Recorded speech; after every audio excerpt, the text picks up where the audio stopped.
5 jours plus tôt, notre jardin était rempli du chaos joyeux d'une fête de famille. Papa venait de recevoir sa promotion au poste de directeur régional des ventes, et maman avait insisté pour organiser un barbecue pour marquer l'occasion. L'après-midi de juin était parfait pour un rassemblement en plein air, avec une lumière dorée filtrant à travers les chênes qui bordaient notre propriété dans la banlieue de Cleveland. Oncle Todd était venu de Phoenix avec sa fille de 16 ans, Jessica, tandis que les voisins et les amis de la famille remplissaient les chaises longues et les tables de pique-nique dispersées sur notre pelouse bien entretenue. J'avais hâte de partager des nouvelles passionnantes concernant mes recherches de 3e cycle à l'université Case Western Reserve. En tant qu'étudiant en génie biomédical spécialisé dans les dispositifs de thérapie respiratoire, j'étais sur le point de faire une percée qui pourrait révolutionner le traitement d'urgence de l'asthme. Mon directeur de thèse, le professeur Williams, m'avait encouragé à présenter mes résultats préliminaires à la famille, sachant à quel point ils étaient fiers de mes réussites académiques. Mais dès le moment où j'ai commencé à installer mon ordinateur portable et mon matériel de présentation sur la table du patio, j'ai senti le regard plein de ressentiment de Garrett me brûler le dos. À 19 ans, mon jeune frère avait toujours eu du mal avec la comparaison entre nous. Alors que j'excellais académiquement, il maintenait à peine des notes de passage à l'Ohio State, passant plus de temps dans les fêtes de fraternité que dans les amphithéâtres. Les éloges constants de papa pour mes accomplissements en recherche ne faisaient qu'approfondir le gouffre entre nous. Encore une des conférences scientifiques ennuyeuses de Porter, a marmonné Garrett à notre cousine Jessica alors que je connectais mon ordinateur portable au projecteur extérieur que papa avait emprunté à son bureau. Regarde le frimer comme s'il était une sorte de génie. J'ai choisi d'ignorer ses commentaires, me concentrant plutôt sur l'enthousiasme sincère de l'oncle Todd, qui travaillait comme ambulancier paramédical et comprenait l'importance médicale de mon travail. Alors que je commençais à expliquer comment la technologie actuelle des inhalateurs pouvait échouer lors des moments critiques, laissant les patients vulnérables à des crises d'asthme mortelles, plusieurs parents se sont penchés en avant avec un intérêt réel. Le problème avec les inhalateurs de secours existants, ai-je expliqué en faisant défiler des diapositives montrant des statistiques de détresse respiratoire, c'est qu'ils reposent sur un mécanisme de délivrance unique. Si ce mécanisme est compromis par des dommages, un vol ou une interférence délibérée, les patients n'ont aucune option de secours lors des urgences vitales. Mon asthme sévère s'était développé suite à une pneumonie quand j'avais 8 ans. Ce qui avait commencé comme une simple infection respiratoire avait endommagé de façon permanente ma fonction pulmonaire, me laissant dépendant d'un régime complexe de médicaments quotidiens et d'inhalateurs de secours d'urgence. Cette condition avait façonné toute ma concentration académique, me poussant vers des recherches qui pourraient empêcher d'autres familles de vivre la terreur de voir un être cher lutter pour respirer. Tout au long de ma présentation, les commentaires désobligeants de Garrett sont devenus de plus en plus amers. Il a fait des remarques sarcastiques sur ma condition médicale dramatique, suggérant que j'exagérais mes symptômes pour obtenir de l'attention et de la sympathie. Quand papa a loué mon approche innovante pour résoudre des problèmes médicaux réels, la mâchoire de Garrett s'est serrée avec une rage à peine contenue. La chaleur de l'après-midi, combinée au pollen de l'herbe fraîchement coupée et à la fumée du grill au charbon de bois de papa, a commencé à déclencher l'oppression familière dans ma poitrine qui avertissait d'une crise d'asthme imminente. Je me suis excusé du cercle de conversation et me suis dirigé vers la maison pour récupérer mon inhalateur de secours dans la poche de ma veste. C'est là que Garrett a frappé. Alors que je tendais la main vers le petit appareil bleu qui représentait ma bouée de sauvetage lors des urgences respiratoires, la main de mon frère a jailli comme un serpent qui attaque. Il a arraché l'inhalateur de mes doigts et l'a tenu au-dessus de sa tête, sa stature des 1m88 lui donnant un avantage clair sur ma taille plus modeste. « Qu'est-ce que tu fais » ai-je haleté, sentant mes voies respiratoires commencer à se resserrer alors que la panique amplifiait mes difficultés respiratoires. « Je n'ai pas d'asthme » a déclaré Garrett assez fort pour que les parents à proximité entendent. « Donc, tu n'as pas le droit d'en avoir non plus. » Au début, plusieurs membres de la famille ont ri, supposant qu'il s'agissait d'un chahut fraternel typique. Oncle Todd a levé les yeux de sa conversation avec papa, ses instincts de paramédic commençant à enregistrer de l'inquiétude en remarquant ma respiration de plus en plus laborieuse. « Garrett, rends-le » ai-je sifflé, tendant désespérément la main vers l'inhalateur alors que mon frère continuait de le tenir juste hors de ma portée. Déjà à bout de souffle, « Loser » a-t-il ri, sa voix dégoulinant d'années de ressentiment et de jalousie accumulée. Ma poitrine me donnait l'impression que quelqu'un serrait des bandes d'acier autour de ma cage thoracique. Chaque respiration devenait un effort monumental.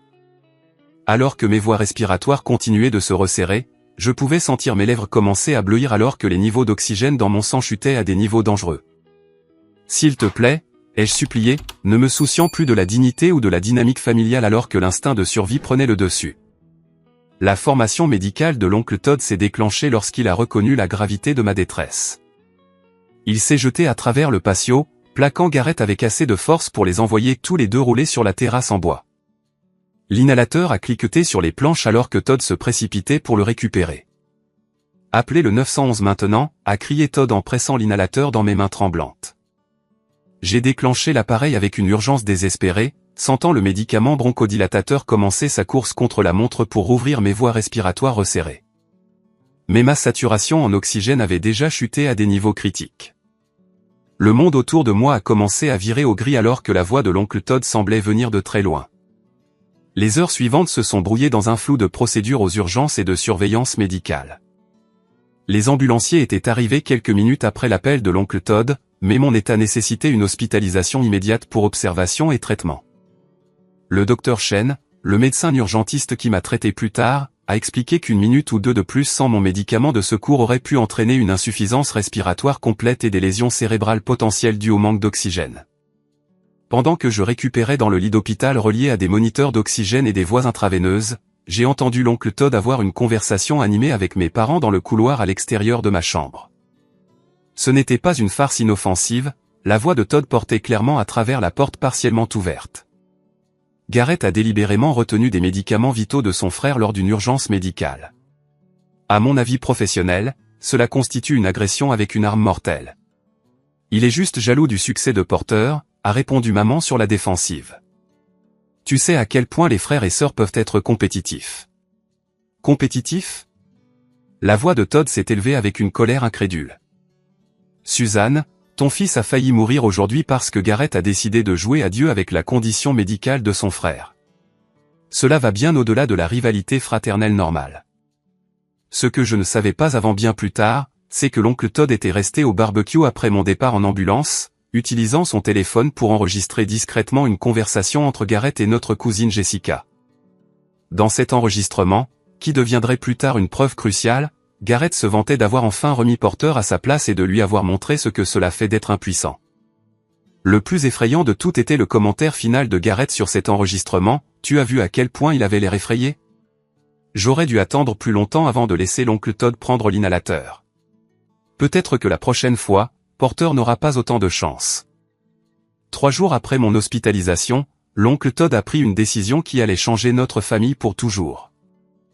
Il a apporté son enregistrement secret directement au département de police de Cleveland, demandant spécifiquement à parler à quelqu'un spécialisé dans les cas d'agression médicale. La détective Maria Santos, une vétérane de 12 ans dans la force qui avait perdu son propre jeune frère d'une crise d'asthme fatale pendant l'enfance, a accepté d'examiner les preuves. La détective Santos a écouté l'enregistrement de Todd avec une alarme croissante. En tant que personne comprenant les conséquences dévastatrices d'un traitement retardé de l'asthme, elle a immédiatement reconnu la nature criminelle des actions de Garrett. La rétention délibérée de médicaments vitaux, combinée à l'intention exprimée de Garrett de me nuire et à son manque de remords, brossait un tableau clair d'agression aggravée avec des charges potentielles de tentative de meurtre. « Monsieur Valdez », a-t-elle dit à l'oncle Todd, utilisant son nom de famille. Cet enregistrement fournit des preuves de préméditation et d'intention de causer des lésions corporelles graves. Votre neveu Porter a failli perdre la vie et votre autre neveu Garrett a essentiellement avoué avoir apprécié l'expérience et prévoir de la répéter. L'enquête a avancé rapidement alors que la détective Santos interrogeait les témoins du barbecue. Plusieurs parents ont confirmé avoir vu Garrett m'empêcher délibérément d'accéder à mes médicaments alors que je souffrais clairement de détresse respiratoire. Leurs déclarations ont corroboré la chronologie et les circonstances qui ont transformé ce qui aurait pu être rejeté comme une dispute familiale en une affaire criminelle grave. Le docteur Amanda Richardson, ma pneumologue de longue date, a fourni un témoignage d'expert crucial sur la réalité médicale de ma condition.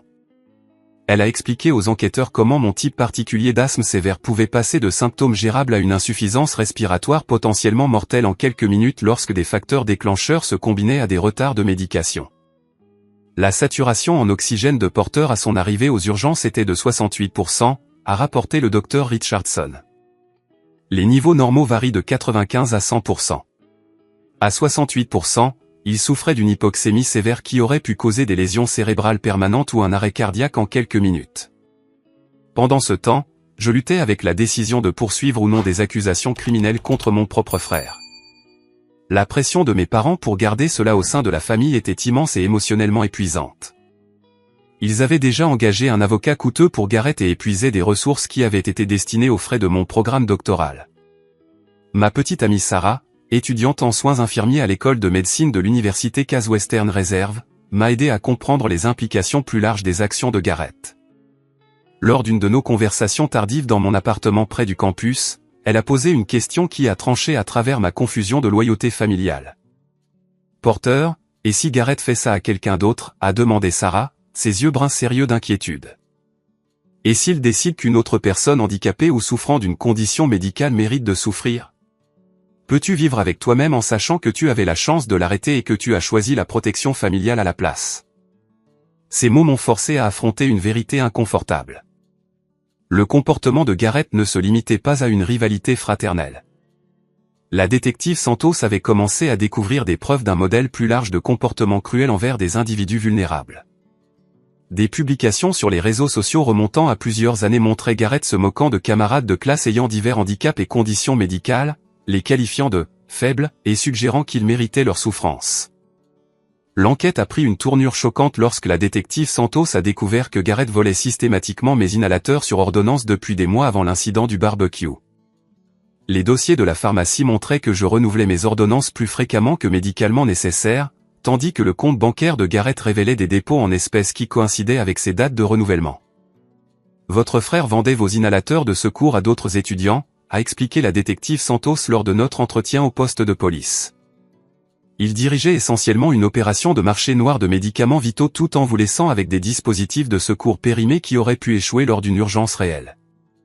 Cette révélation a transformé ma compréhension de l'attaque du barbecue d'un acte impulsif de cruauté en une escalade calculée de mise en danger continue. Garrett n'avait pas seulement menacé ma vie une fois. Il avait systématiquement sapé ma sécurité médicale pendant des mois tout en profitant de ma vulnérabilité. Le professeur Williams, mon directeur de thèse, a fourni un témoignage supplémentaire sur le modèle de harcèlement de Garrett sur le campus. Il avait été témoin de plusieurs cas où Garrett s'était présenté à mon laboratoire de recherche, faisant des commentaires menaçants sur ma santé et tentant d'interférer avec mon travail académique. Garrett m'a dit que l'asthme de Porter était une excuse pratique pour obtenir un traitement spécial, a rapporté le professeur Williams. Il a dit que Porter ne méritait pas le succès parce que sa condition médicale lui donnait un avantage injuste grâce aux aménagements pour handicapés.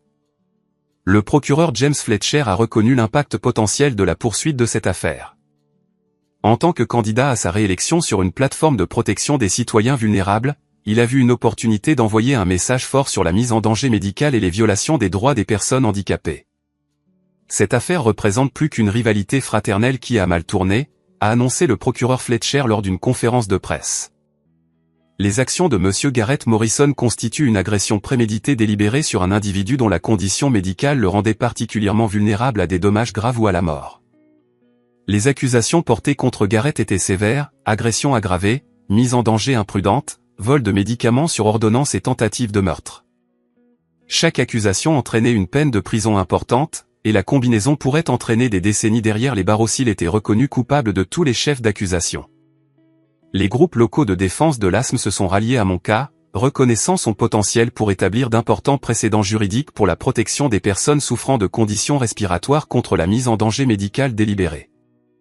La Fondation américaine de l'asthme et des allergies a publié une déclaration soutenant l'accusation et soulignant le problème plus large du vol de médicaments et de la maltraitance familiale des personnes handicapées. À mesure que l'attention des médias grandissait, la réponse de mes parents devenait de plus en plus décevante. Au lieu de reconnaître la gravité des actions de Garrett ou d'exprimer de l'inquiétude pour mon bien-être, ils se sont entièrement concentrés sur la protection de leur plus jeune fils contre les conséquences. Ils ont vidé mon fonds universitaire pour payer la défense juridique de Garrett, puis m'ont menti sur la disponibilité de l'aide financière pour terminer mon programme de doctorat. La goutte d'eau a fait déborder le vase lorsque j'ai découvert qu'ils rencontraient secrètement l'avocat de Garrett pour discuter de stratégies visant à me dépeindre comme un frère aîné vindicatif, cherchant à se venger par de fausses accusations. Leur trahison m'a blessé plus profondément que l'attaque physique de Garrett car elle représentait un choix conscient de sacrifier ma sécurité et mon avenir pour sa protection. Oncle Todd est intervenu pour combler le vide laissé par l'abandon de mes parents, offrant à la fois un soutien émotionnel et une aide financière pour mes études. Sa décision d'enregistrer les aveux de Garrett et de les signaler à la police avait été motivée par une réelle inquiétude pour ma sécurité plutôt que par un désir de détruire notre famille. Porter, j'ai vu trop de morts évitables dans ma carrière d'ambulancier, a expliqué Todd lors de l'une de nos conversations à son hôtel près du centre-ville de Cleveland. Quand quelqu'un refuse délibérément des soins médicaux à une personne vulnérable, il commet une tentative de meurtre. Tes parents peuvent choisir de permettre le comportement de Garrett, mais je ne serai pas complice de la dissimulation d'un crime qui aurait pu te tuer. Rachel Morrison, l'avocate de la défense influente engagée par mes parents, a construit sa stratégie autour de la minimisation des actions de Garrett et de la maximisation des attaques contre mon caractère. Avec plus de 15 ans d'expérience dans la défense de clients dans des affaires d'agression très médiatisées, Morrison se spécialisait dans la transformation des accusés criminels de perpétrateurs en victimes de circonstances indépendantes de leur volonté. Son approche consistait à dépeindre l'incident du barbecue comme une rivalité fraternelle inoffensive qui avait été exagérée par des forces de l'ordre trop zélées et des procureurs opportunistes cherchant de la publicité en année électorale. Morrison prévoyait de soutenir que j'avais exagéré ma condition médicale pour attirer la sympathie et obtenir un gain financier potentiel grâce à des poursuites civiles contre ma propre famille. Mesdames et messieurs du jury, s'exerçait Morrison lors de la préparation de sa déclaration d'ouverture. Ce dont vous êtes témoin est le résultat tragique de dynamiques familiales normales criminalisées par un système qui ne comprend pas les relations complexes entre frères. La juge Patricia Hernandez, une juriste de 58 ans connue pour son approche pragmatique des procédures judiciaires, avait son propre lien personnel avec les cas d'asthme. Ayant souffert de graves problèmes respiratoires depuis l'enfance, elle comprenait la nature potentiellement mortelle du traitement médical retardé d'une manière qui lui donnait un aperçu unique des preuves présentées. La préparation du dossier de l'accusation impliquait un travail approfondi avec le Dr Richardson pour m'aider à m'entraîner à raconter les événements traumatisants sans déclencher de crise d'anxiété qui pourraient compromettre mon témoignage. En tant que personne qui m'avait traité pendant plus d'une décennie, elle comprenait comment le stress des procédures judiciaires pouvait exacerber mes symptômes respiratoires. Porter, le jury doit comprendre non seulement le danger physique auquel tu as fait face, mais aussi l'impact psychologique continu d'avoir quelqu'un en qui tu avais confiance menacer délibérément ta vie, a expliqué le Dr Richardson lors de nos séances de préparation. Ton frère n'a pas seulement volé un inhalateur. Il a transformé ta vulnérabilité médicale en arme contre toi. Les tactiques de défense agressive de Morrison comprenaient l'assignation à comparaître de mon dossier médical complet remontant à l'enfance. À la recherche d'incohérences ou de preuves que mon état d'asthme était moins grave que prétendu. Elle a demandé pourquoi je ne portais pas plusieurs inhalateurs de secours et a suggéré que toute personne responsable avec ma condition aurait pris des précautions supplémentaires contre la perte de médicaments. Le processus d'instruction a révélé le plan de Morrison de soutenir que j'avais délibérément provoqué les actions de Garrett en affichant mes réussites académiques et en le faisant se sentir inadéquat au sein de notre dynamique familiale. Elle avait l'intention de prétendre que ma présentation au barbecue était une tentative calculée d'humilier Garrett devant des parents et que sa réponse, bien qu'inappropriée, était compréhensible compte tenu de la provocation émotionnelle. La détective Santos a fourni une contre-attaque dévastatrice à cette stratégie de défense lorsque son enquête a découvert l'historique de recherche Internet de Garrett dans les semaines précédant l'incident du barbecue. Les enregistrements du navigateur de son ordinateur portable ont révélé de multiples recherches sur « Combien de temps quelqu'un peut-il survivre à une crise d'asthme, statistiques de décès par asthme, et « Symptômes de détresse respiratoire sévère ». Cette preuve démontre une préméditation claire, a témoigné la détective Santos lors des audiences préliminaires. Monsieur Morrison a recherché les conséquences potentielles de la rétention de médicaments contre l'asthme avant de les retenir réellement de son frère. Ce n'était pas un acte impulsif de rivalité fraternelle. C'était une attaque calculée sur quelqu'un qu'il savait médicalement vulnérable. La preuve de préméditation a renforcé l'accusation de tentative de meurtre et a sapé la représentation de Garrett par Morrison comme quelqu'un qui a simplement agi sous le coup d'une détresse émotionnelle momentanée. L'accusation pouvait désormais soutenir que Garrett avait passé des semaines à planifier une attaque spécifiquement conçue pour exploiter ma vulnérabilité respiratoire. Le comportement de Garrett pendant les procédures judiciaires a joué contre sa défense malgré le coaching de Morrison sur le maintien d'une attitude respectueuse. Il a constamment affiché de l'arrogance et un sentiment de droit, souriant avec suffisance pendant les témoignages sérieux et montrant un mépris évident pour le processus judiciaire. La juge Hernandez l'a averti à plusieurs reprises de son attitude irrespectueuse envers les témoins et le personnel du tribunal. Le témoignage d'expert du Dr Richardson a fourni au jury une compréhension claire de la physiologie de l'asthme et de l'importance critique de l'accès immédiat aux médicaments lors des crises. À l'aide d'illustrations médicales et d'équipements de surveillance en temps réel, elle a démontré à quelle vitesse mon état pouvait passer de symptômes gérables à une insuffisance respiratoire potentiellement mortelle. Lorsque quelqu'un souffrant d'asthme sévère se voit refuser l'accès à ces médicaments de secours, a expliqué le Dr Richardson au jury, chaque minute de retard augmente le risque d'invalidité permanente ou de décès. La décision de M. Morrison de retenir l'inhalateur de son frère, alors que Porter était clairement en détresse respiratoire, équivalait à pointer une arme chargée sur quelqu'un et à appuyer sur la gâchette. Le médecin urgentiste Dr Chen a témoigné de mon état à mon arrivée à l'hôpital après l'incident du barbecue. Son témoignage comprenait des images de sécurité de l'hôpital montrant mes lèvres bleues, ma respiration laborieuse et les interventions médicales urgentes nécessaires pour stabiliser mes niveaux d'oxygène. En 20 ans de médecine d'urgence, a déclaré le Dr Chen au jury, j'ai vu de nombreux décès évitables dus à des crises d'asthme. Monsieur Morrison est arrivé dans notre établissement dans un état critique qui aurait pu être fatal avec même quelques minutes de plus de traitement retardé. Le témoignage de l'oncle Todd s'est avéré particulièrement puissant alors qu'il décrivait m'avoir vu m'effondrer pendant que Garrett continuait de tenir mon inhalateur hors de portée. En tant qu'ambulancier ayant une vaste expérience des urgences respiratoires, Todd pouvait parler avec autorité des signes médicaux qu'il avait observés et de l'urgence de l'intervention requise. Je savais que Porter était en train de mourir, a témoigné Todd, sa voix stable mais chargée d'émotion. Ses lèvres étaient bleues, sa respiration était extrêmement superficielle et son niveau de conscience déclinait rapidement. Garrett tenait la seule chose qui pouvait sauver la vie de son frère, et il prenait plaisir à voir Porter souffrir. Le témoignage réticent de mes parents a encore endommagé le cas de Garrett, car ils ont été forcés d'admettre sous serment qu'ils avaient été témoins de son refus de me rendre mon inhalateur, malgré ma détresse médicale évidente. Le contre-interrogatoire a révélé leur longue histoire consistant à permettre le comportement intimidant de Garrett et à minimiser la gravité de ma condition médicale. Vous avez décrit votre fils, Garrett, comme compétitif et déterminé, a noté le procureur lors du contre-interrogatoire de ma mère. Décririez-vous également le fait de retenir délibérément des médicaments vitaux à quelqu'un ayant une urgence médicale comme un comportement compétitif ? L'incapacité de maman à répondre directement à cette question en disait long au jury sur le dysfonctionnement de notre famille et sa réticence à tenir Garrett responsable d'actions potentiellement mortelles.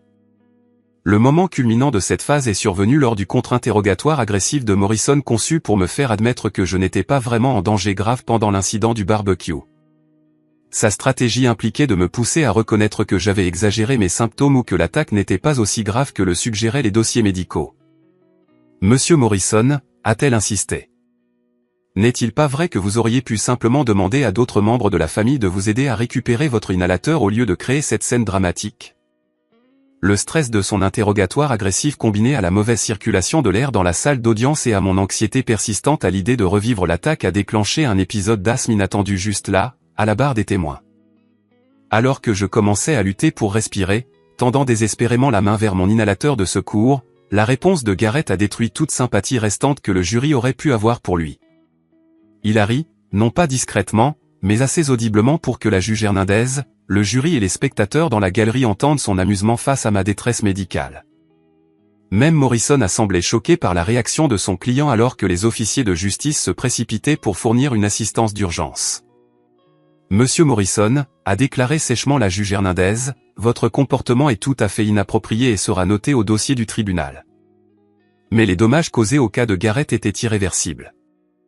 Le jury avait été témoin de première main à la fois de ma véritable vulnérabilité médicale et de sa jouissance insensible de ma souffrance.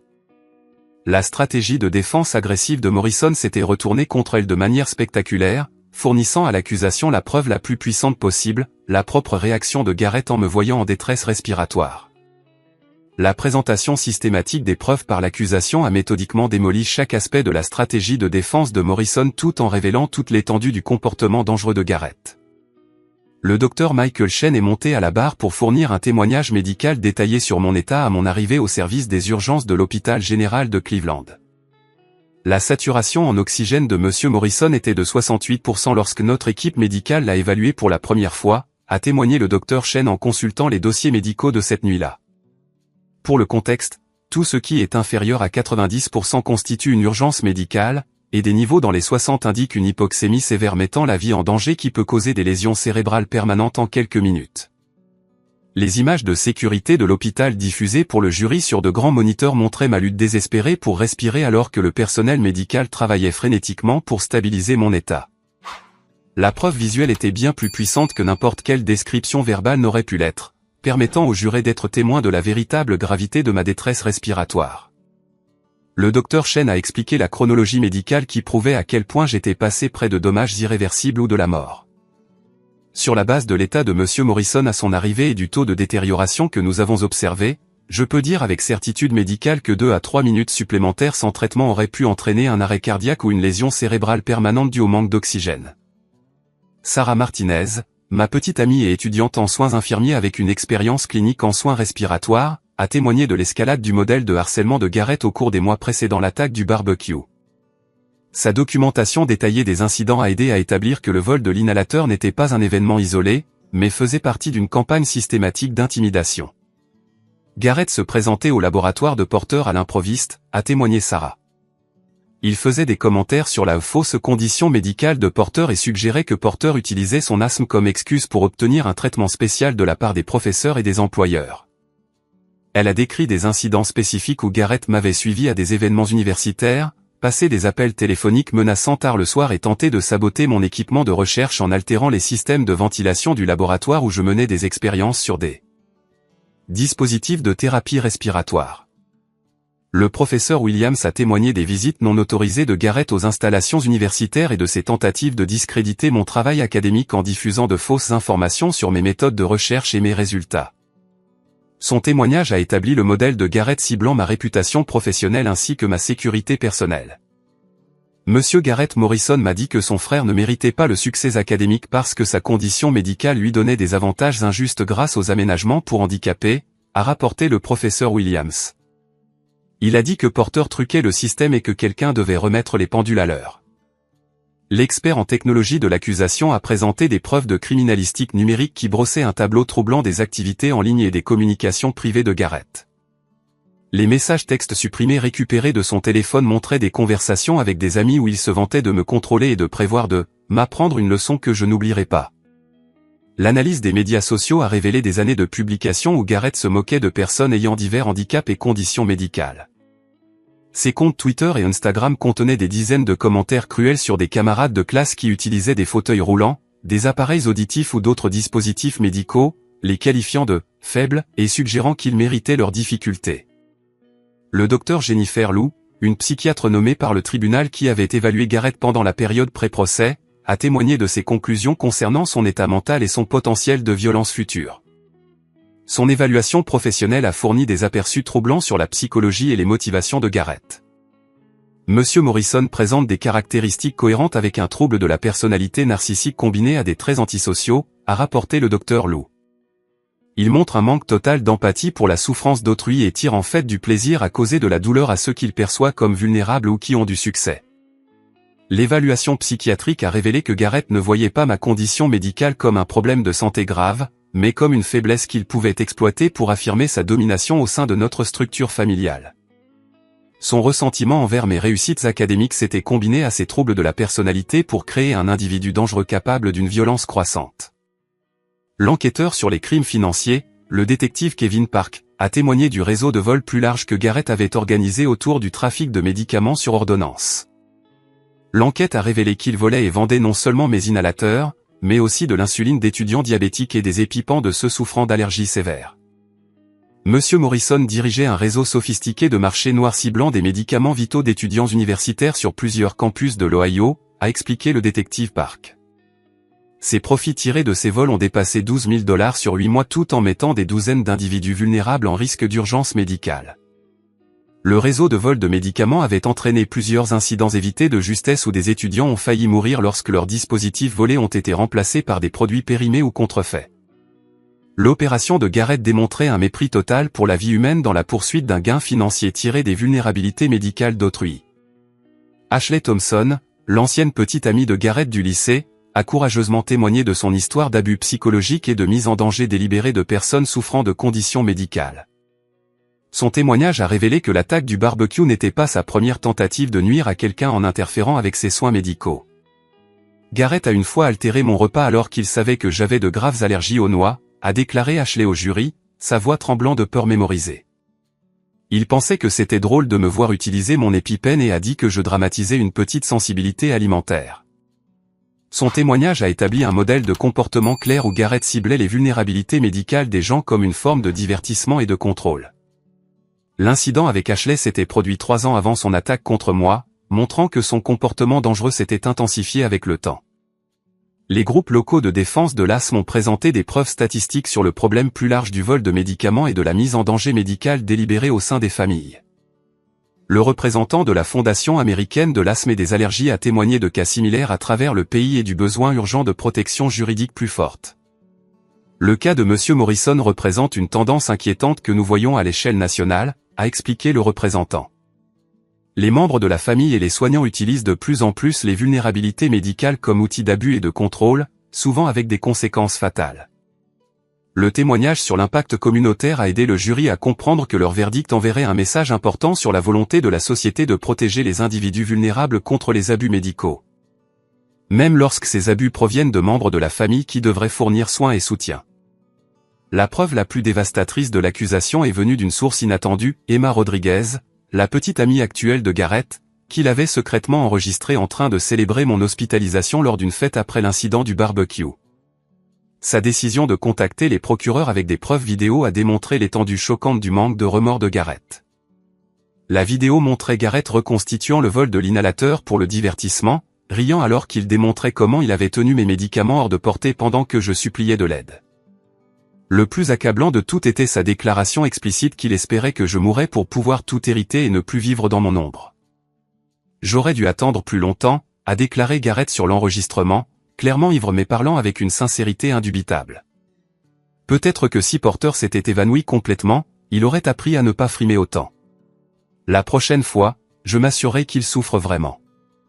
La trahison de la confiance de Garrett par Emma a fourni à l'accusation des preuves irréfutables de ses véritables motivations et de son absence totale d'amour fraternel ou de décence humaine élémentaire.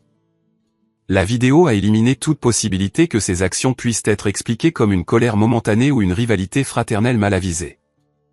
La décision d'Emma Rodriguez d'enregistrer secrètement la célébration de ma quasi-mort par Garrett a marqué le début de son effondrement psychologique et juridique complet. Sa preuve vidéo a révélé toute l'étendue de sa personnalité sociopathique et a éliminé tout doute restant sur sa culpabilité ou son potentiel de réhabilitation. L'enregistrement fait lors d'une fête de fraternité 3 jours après mon hospitalisation montrait Garrett entouré d'amis admiratifs alors qu'il se vantait de son plan brillant pour humilier son frère aîné arrogant. Sa discussion désinvolte sur la tentative de meurtre comme divertissement démontrait un niveau de dureté qui a choqué même les agents des forces de l'ordre expérimentés. Vous auriez dû voir sa tête quand il a réalisé que je n'allais pas le rendre, riait Garrett sur la vidéo, imitant mon halètement désespéré pour respirer tandis que son public applaudissait. Il devenait bleu et tout. J'étais Jean, maintenant, c'est qui le faible, génie ? Emma a témoigné qu'elle avait initialement trouvé Garrett charmant et confiant. Mais qu'elle avait progressivement été perturbée par ses commentaires cruels sur les personnes handicapées et son ressentiment évident envers moi.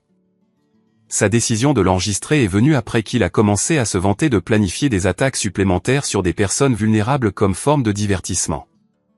Garrett parlait de cibler d'autres étudiants avec des conditions médicales, a déclaré Emma au jury, sa voix stable malgré une difficulté émotionnelle évidente. Il disait que les personnes handicapées étaient des cibles faciles qui méritaient ce qui leur arrivait parce qu'elles étaient trop faibles pour riposter. La preuve vidéo a également révélé que Garrett enseignait à d'autres membres de la fraternité comment identifier et voler des dispositifs médicaux de camarades vulnérables. Il fournissait des instructions détaillées sur la reconnaissance des pompes à insuline, des inhalateurs de secours et des épipens, les décrivant comme des articles précieux pouvant être vendus pour des profits importants. Le docteur Patricia Stone, la psychiatre me traitant pour le traumatisme lié à l'attaque, a témoigné de l'impact psychologique grave des actions de Garrett sur ma santé mentale et mon fonctionnement quotidien. Son évaluation professionnelle a révélé les dommages durables causés par la trahison de quelqu'un qui aurait dû fournir protection et soutien. Monsieur Porter Morrison souffre d'un trouble de stress post-traumatique complexe directement lié à l'agression de son frère, a expliqué le Dr Stone.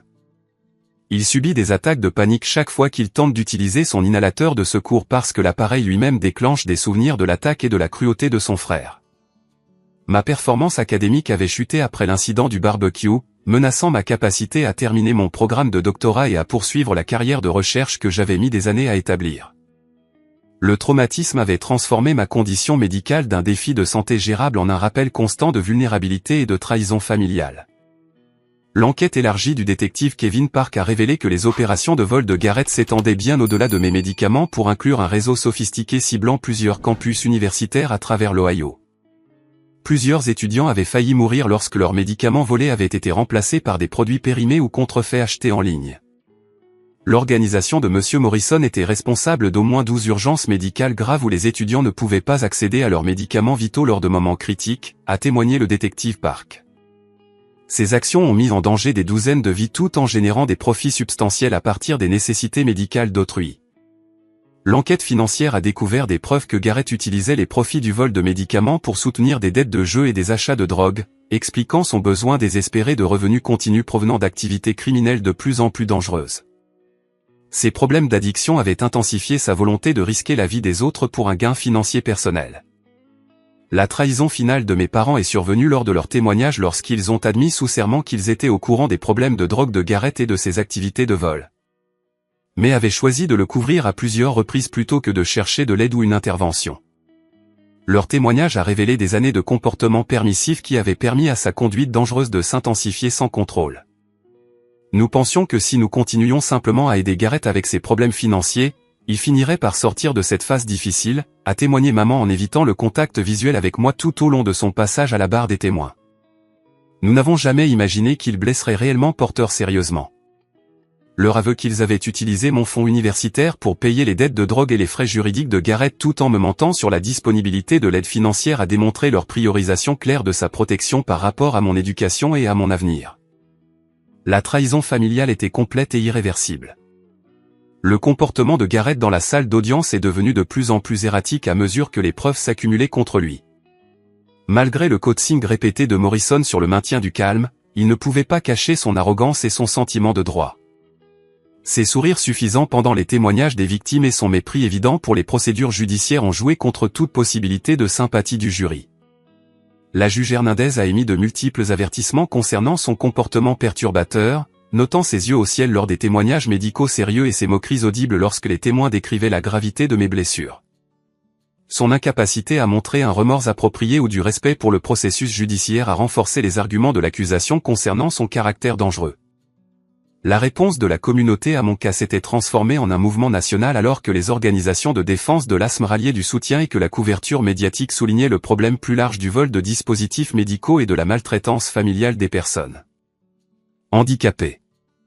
Des campagnes de collecte de fonds ont aidé à remplacer mes ressources éducatives épuisées tout en fournissant une thérapie et un soutien juridique. Des messages de soutien sont arrivés de tout le pays alors que d'autres survivants d'abus médicaux partageaient leurs propres histoires de trahison familiale et de mise en danger systématique.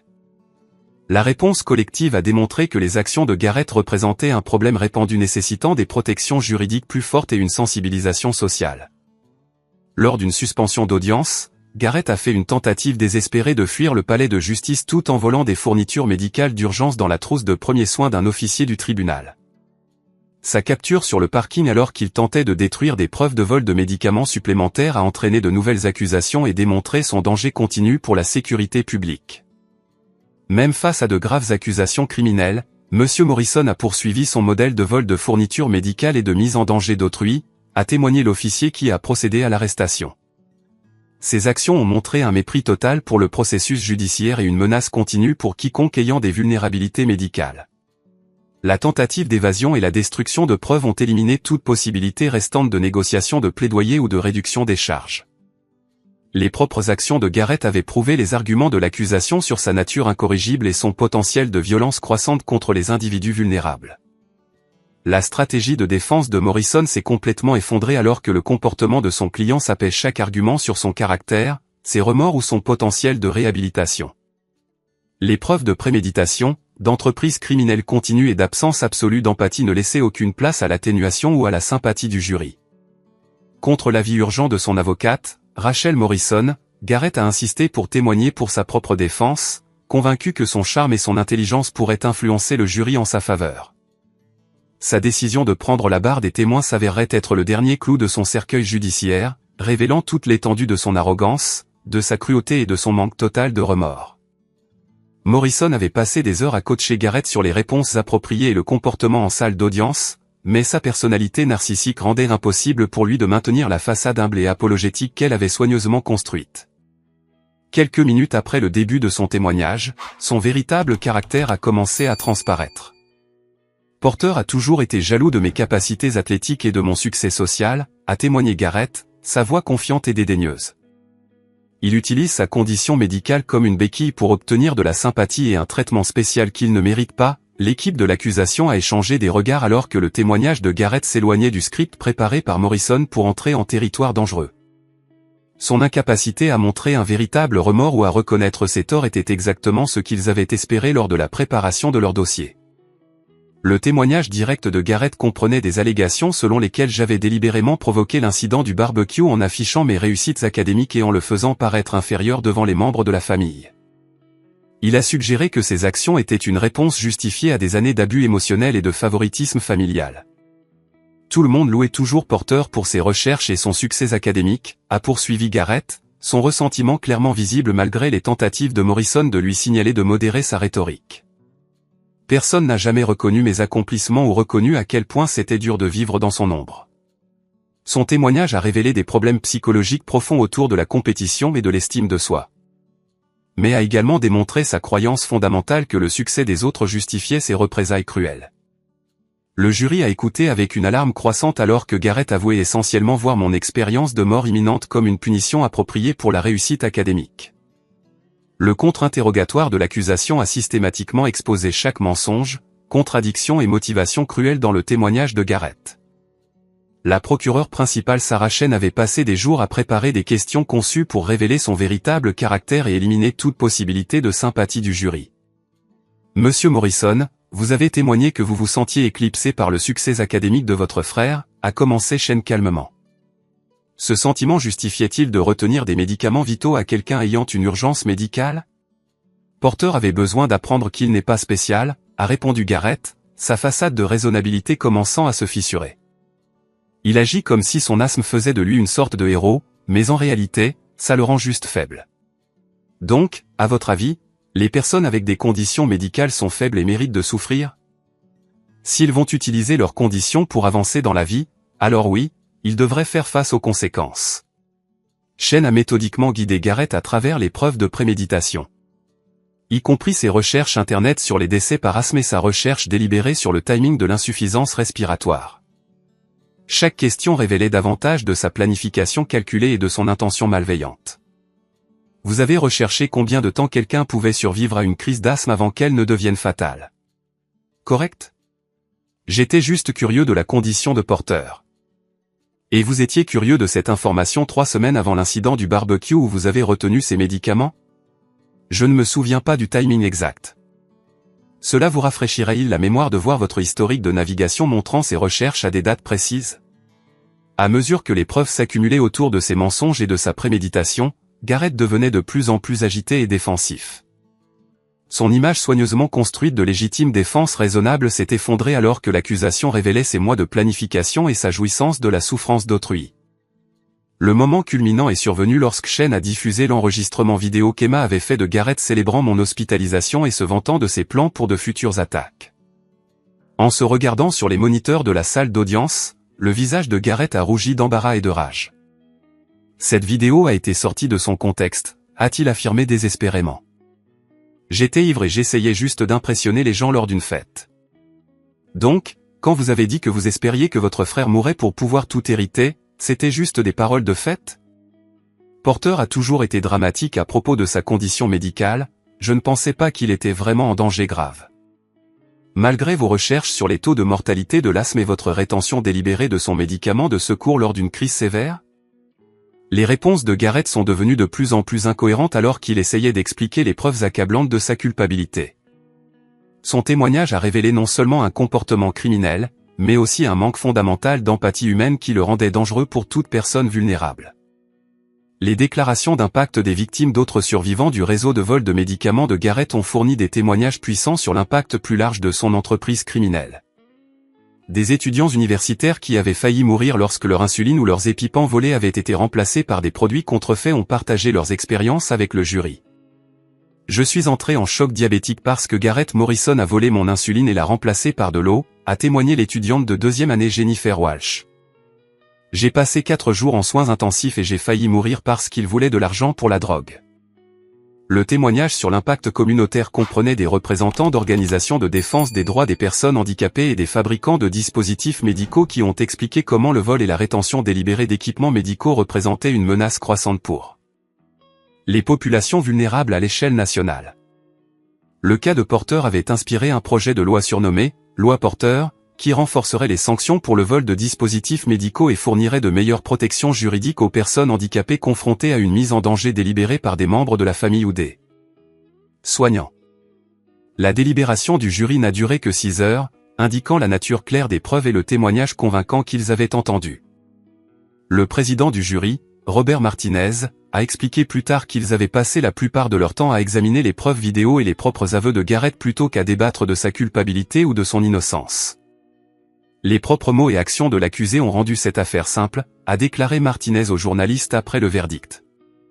Son manque total de remords et sa jouissance évidente de la souffrance de son frère n'ont laissé aucun doute sur sa culpabilité pour tous les chefs d'accusation.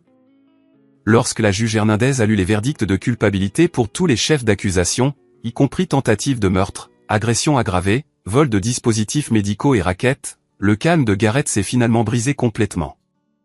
Son visage est devenu pâle alors que la réalité de sa situation commençait à pénétrer ses illusions narcissiques d'immunité.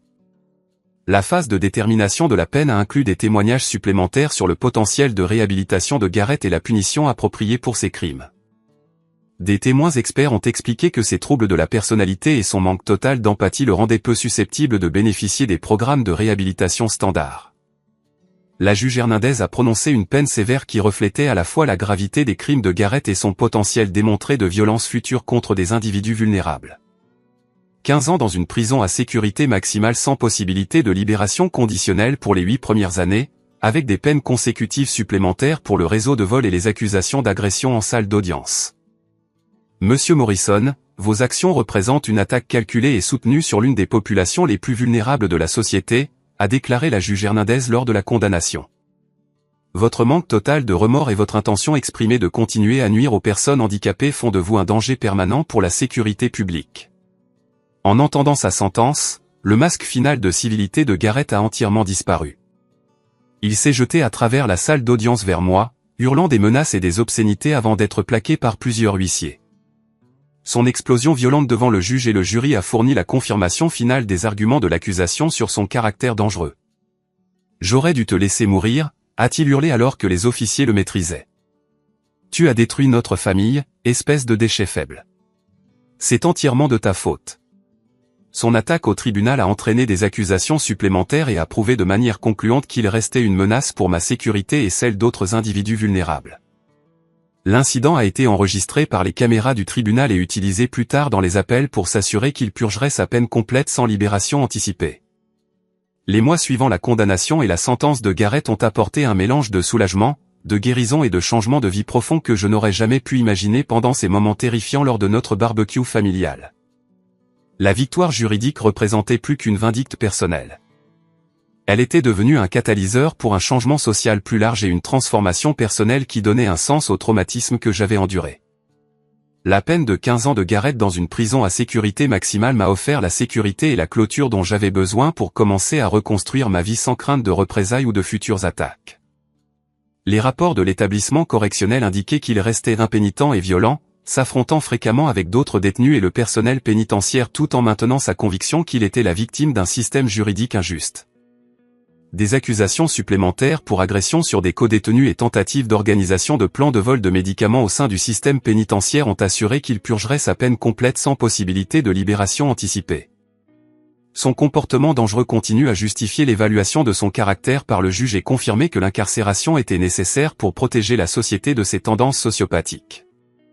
L'éloignement permanent de mes parents, bien qu'émotionnellement douloureux, s'est finalement révélé libérateur alors que j'apprenais à construire des relations basées sur une véritable attention et un respect mutuel plutôt que sur une obligation biologique.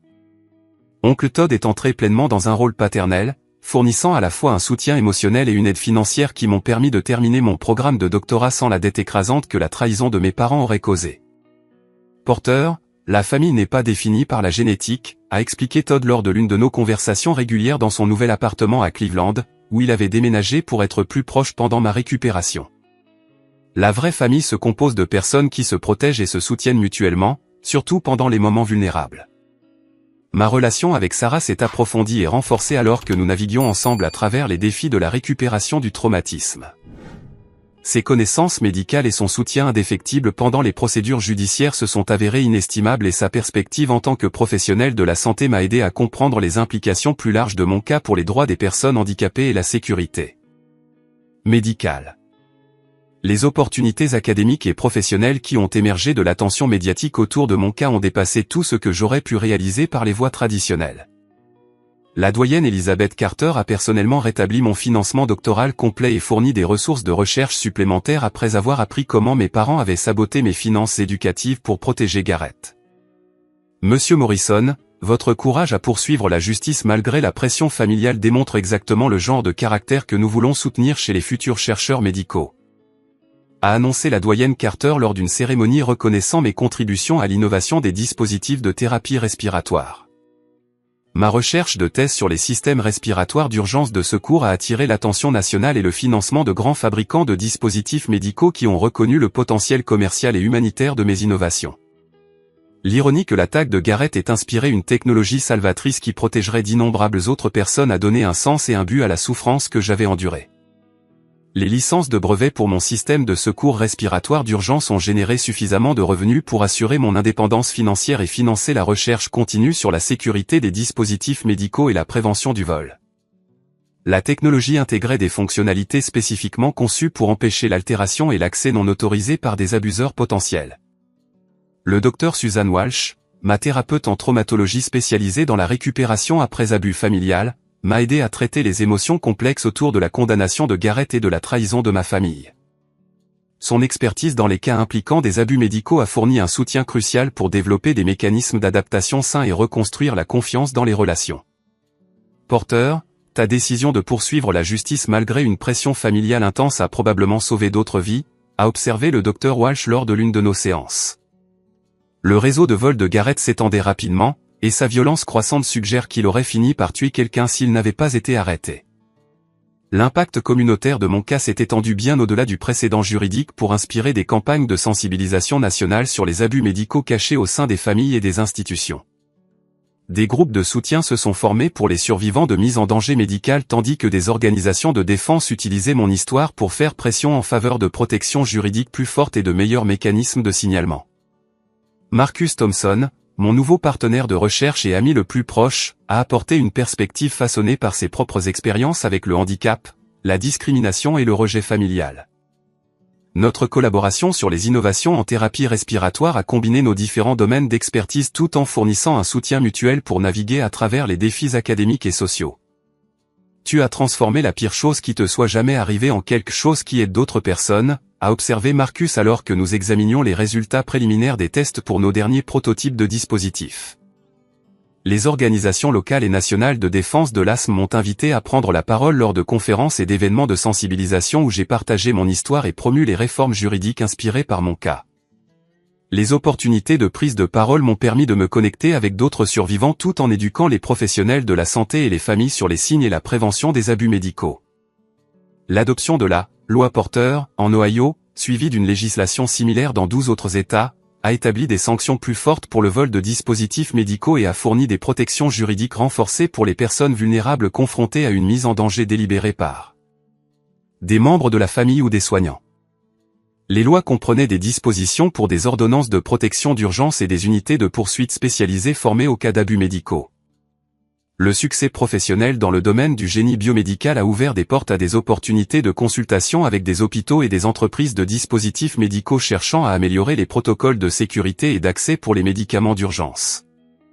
Mon expertise acquise grâce à une expérience personnelle traumatisante a fourni des aperçus uniques sur les vulnérabilités que des chercheurs purement académiques pourraient négliger. Les règlements financiers des poursuites civiles contre Garrett et mes parents ont fourni des ressources supplémentaires pour poursuivre la recherche et soutenir d'autres survivants d'abus médicaux. Plutôt que de chercher un enrichissement personnel, j'ai dirigé la plupart des fonds vers des programmes de bourse pour étudiants handicapés et la recherche sur les technologies de prévention des abus. la décision de l'oncle Todd de déménager définitivement à Cleveland a créé la relation familiale stable que je n'avais jamais connue avec mes parents biologiques. Son réseau de soutien comprenait sa fille Jessica, maintenant étudiante en pré-médecine, inspirée par mon cas pour poursuivre la médecine d'urgence, créant de nouveaux liens qui semblaient plus authentiques que tout ce que j'avais connu en grandissant. Debout devant un public de 1200 professionnels de la santé, défenseurs et survivants lors de la conférence nationale sur l'asthme à Denver, j'ai prononcé le discours liminaire qui résumait mon parcours de victime à survivant à défenseur. L'ovation debout qui a suivi représentait une validation non seulement pour mon courage personnel, mais pour le principe plus large selon lequel les individus vulnérables méritent une protection contre ceux qui exploiteraient leurs conditions médicales. Il y a 5 ans, mon propre frère a tenu mon inhalateur de secours au-dessus de sa tête pendant que je luttais pour chaque respiration, ai-je dit au public, ma voix forte et confiante malgré le poids émotionnel du souvenir. Il a ricané et déjà à bout de souffle, « loser », alors que mes niveaux d'oxygène chutaient à des niveaux mettant ma vie en danger.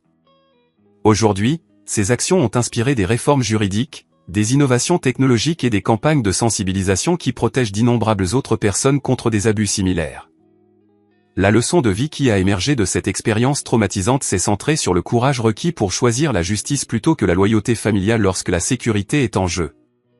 Et la compréhension que la vraie famille se compose de ceux qui protègent plutôt que de ceux qui partagent la génétique.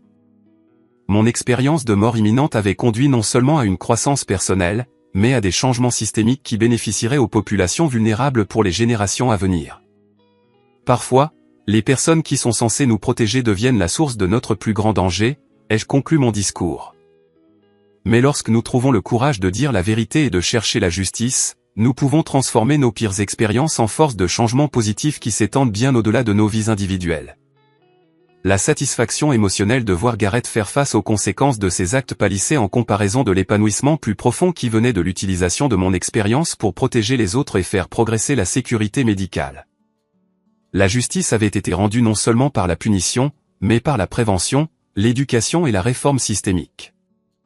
Mon histoire a résonné auprès de millions de personnes qui avaient fait face à des trahisons similaires de la part de membres de leur famille et les a inspirés à chercher de l'aide, signaler les abus et prioriser leur propre sécurité plutôt que de maintenir des relations toxiques.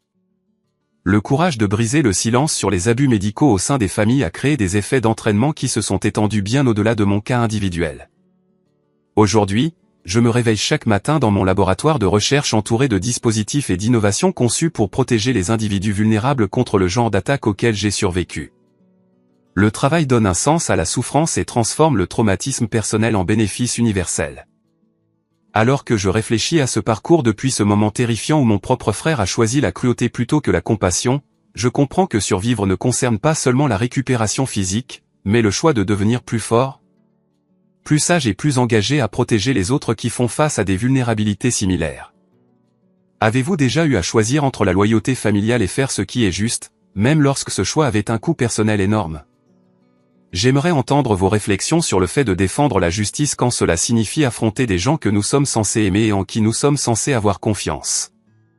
S'il vous plaît, partagez vos expériences dans les commentaires ci-dessous. Et si cette histoire a résonné en vous, je vous serais reconnaissant d'aimer cette vidéo, de vous abonner à la chaîne pour plus d'histoires sur la façon de surmonter l'adversité et de la partager avec d'autres qui pourraient trouver de l'espoir en apprenant que la justice et la guérison sont possibles même après les trahisons les plus profondes. Merci d'avoir écouté mon histoire et de faire partie d'une communauté qui croit que les individus vulnérables méritent protection et respect. J'espère que mon expérience pourra aider d'autres personnes à trouver le courage de s'exprimer et de chercher l'aide qu'elles méritent.